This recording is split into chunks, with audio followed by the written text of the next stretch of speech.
कोई अंगद को कुछ भी कह दे, अंगद को कुछ फर्क नहीं पड़ता था। पर जब बात उसके वर्मा परिवार पर आती थी, वो कुछ भी कर सकता था।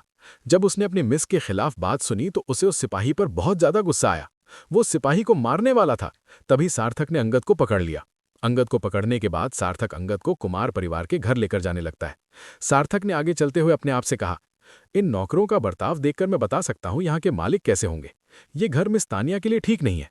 दासियों से तानिया के बारे में पूछने के बाद सार्थक और अंगद एक टूटे फूटे घर के सामने आकर रुकते हैं। वो घर एक झोपड़े के समान था और उस घर की हालत बद से भी बदतर थी। उस घर की हालत देखने के बाद अंगद को बहुत ज्यादा गुस्सा आता है। अंगद ने गुस्से में अपने आप से कहा, ये कुमार परिवार वाले तो मैंने जैसा सोचा था वैसे बिल्कुल भी नहीं है। हम उनके मेहमान बनकर इस जगह पर आए हैं और उन्होंने हमारे यंग मास्टर को रहने के लिए एक ऐसी जगह दी है। अंगद और सार्थक उस घर के अंदर जाते हैं जहां टूटे फूटे बेड के ऊपर समर उदास बैठा हुआ था। जैसे ही समर अंगद को देखता है, वो भागता हुआ उसे अपने गले से लगा लेता है। अंगद समर को संभालते हुए कहता है, यंग मास्टर मुझे माफ कर दीजिए, मैंने यहां पर आने में समय लगा दिया। सार्थक को तानिया कहीं भी दिखाई नहीं दे रही थी, इसलिए उसने समर से तानिया के बारे में पूछा। जहां तानिया का नाम सुनकर समर का चेहरा और ज्यादा उदास हो गया। सार्थक ने समर के ऊपर जोर देते हुए कहा, बच्चे मुझे अपनी बहन के बारे में बता, इस वक्त वो कहां पर है। सार्थक की बात सुनकर समर ने तान्या के बारे में बताते हुए कहा, कुछ समय पहले यहाँ पर कुमार परिवार के मुखिया आए थे। उन्होंने तान्या दी से कहा था कि वो उनके बेटे के पास जाकर शादी करने से मना कर दे। समर की बात सुनकर सार्थक ने गुस्से में कहा, ऐसा करने से तो मिस तान्या की बहुत ज्यादा बेइज्जती होगी। अगर उनके बेटे को मिस तान्या से शादी नहीं करनी तो उसे खुद आकर मना करना चाहिए। सार्थक समर का हाथ पकड़ता है और उससे कहता है, बच्चे मुझे अपनी बहन के पास लेकर चलो। इधर तान्या कुमार परिवार के गार्डन में पहुंच गई थी।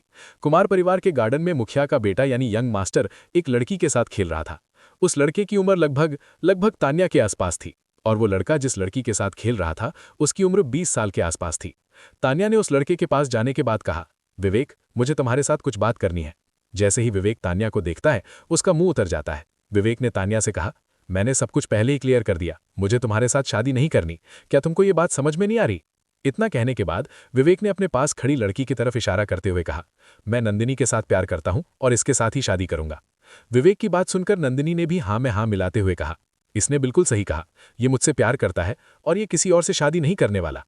उन दोनों की बातें सुनकर तानिया मायूस थी, पर वो हार नहीं मानती। तानिया ने कहा, विवेक तुम ये शादी कैसे तोड़ सकते हो। क्या तुम सब कुछ भूल गए, हम दोनों बचपन में कैसे खेलते थे, हम दोनों कैसे बड़े हुए।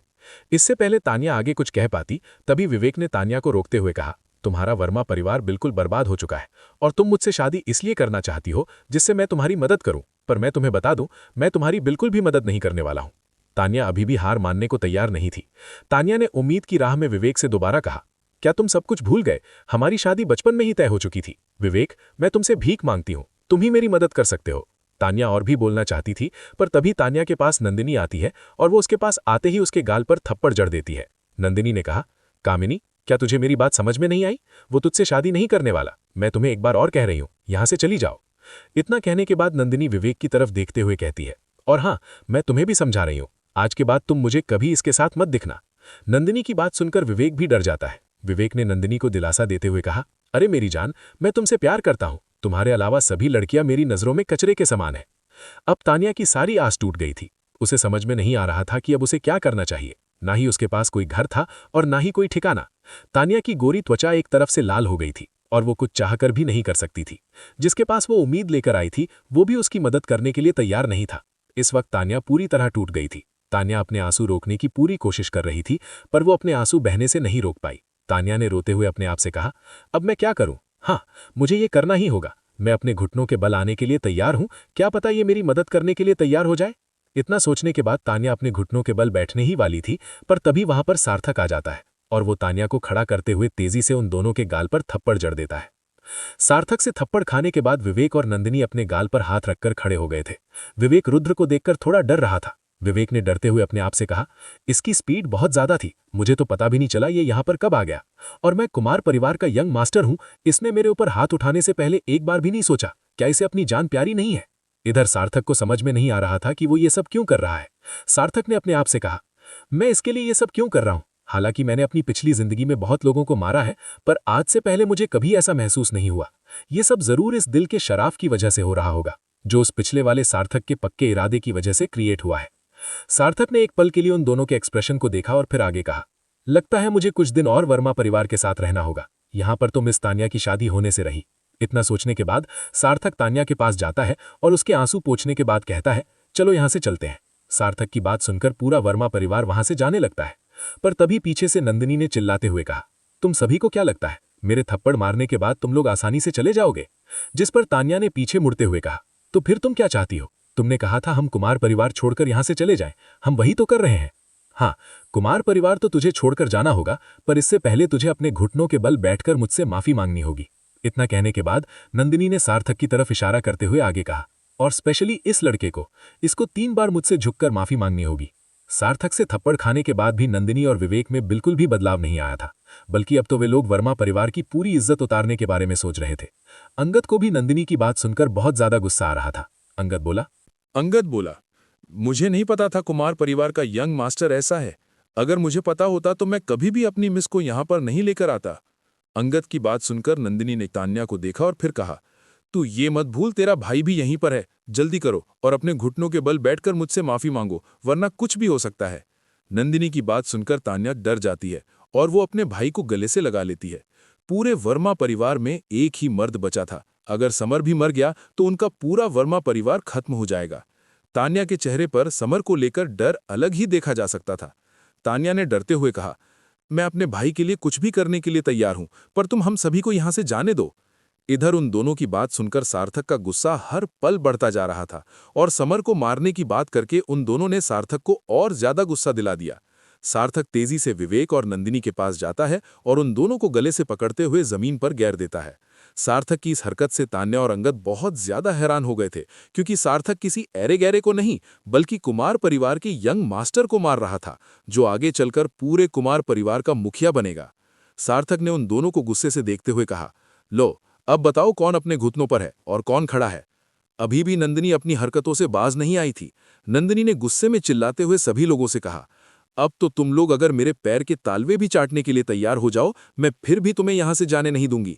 इससे पहले नंदिनी आगे कुछ कह पाती, तभी सार्थक विवेक को लात मारता है, जहां विवेक उड़ता हुआ नंदिनी के ऊपर जाकर गिरता है।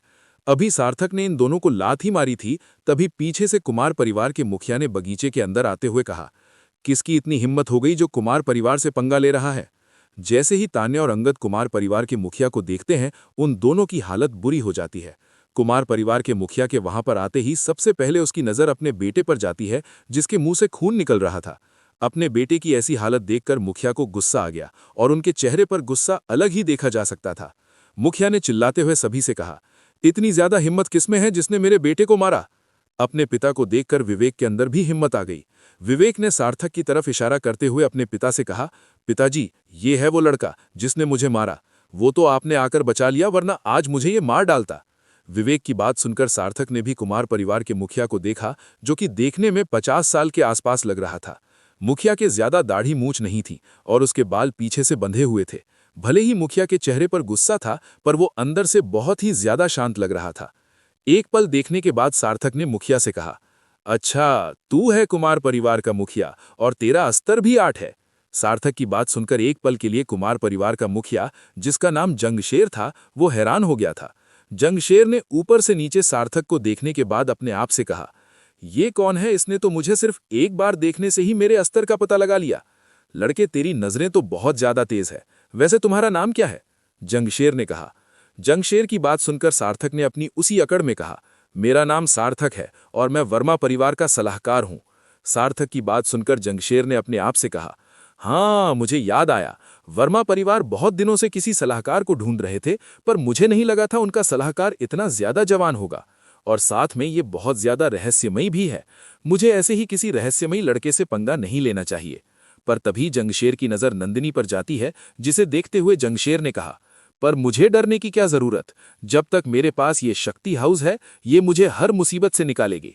अभी जंगशेर नंदिनी के बारे में ही सोच रहा था, तभी नंदिनी ने जंगशेर के पास आते हुए कहा, अंकल, आपको मेरा बदला लेना होगा, इस लड़के ने मुझे थप्पड़ मारा है। नंदिनी की बात सुनकर जंगशेर ने अपने चेहरे पर मुस्कुराहट लाते हुए कहा, बेटा, तुम चिंता मत करो, मैं इन सभी से तुम्हारा बदला लूंगा। अब आगे क्या होगा? क्या सार्थक की इस हरकत से तान्या और अंगद खतरे में आ जाएंगे, या फिर इसके पीछे सार्थक की कोई चाल है? जानने के लिए सुनते रहिए पुनर्जन्म कहानी संग्रह पर।